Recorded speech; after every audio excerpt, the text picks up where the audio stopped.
You have received eviction paperwork from your landlord because you have not paid the rent due. The law requires the landlord to give you proper written notice that the rent has not been paid and how much money is owed.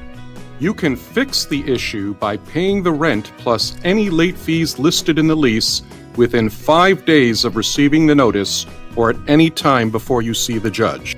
But you should know that there are several possible types of defenses that you might present to the judge.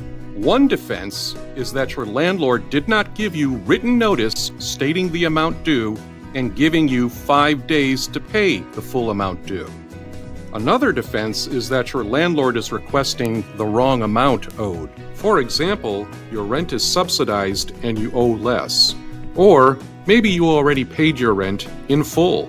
In full means that you have paid all the court costs, the attorney's fees, and the late fees calculated on the date that you pay. Another defense may be if your landlord accepted a partial payment without having you sign a written agreement to pay the balance. This is an agreement signed by you at the time the landlord accepted rent, or a portion of the rent, informing you of the terms and conditions of accepting the rent.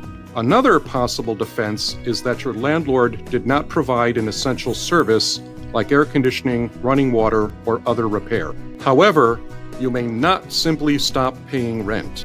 Another defense is that your landlord is requesting an amount not mentioned in the lease, for example, late fees. Before the court orders a judgment against you, tell the judge if you have the money with you to pay the full amount due, including court costs and attorney's fees. The rental agreement will be reinstated. That means it will continue if you pay all past due rent, late fees, attorney fees, and court costs. After the judgment is issued, the landlord does not have to reinstate the lease. If the landlord agrees to allow you to stay, before you pay these amounts, make sure you receive a document that specifically states that you can stay, or you may still be required to move.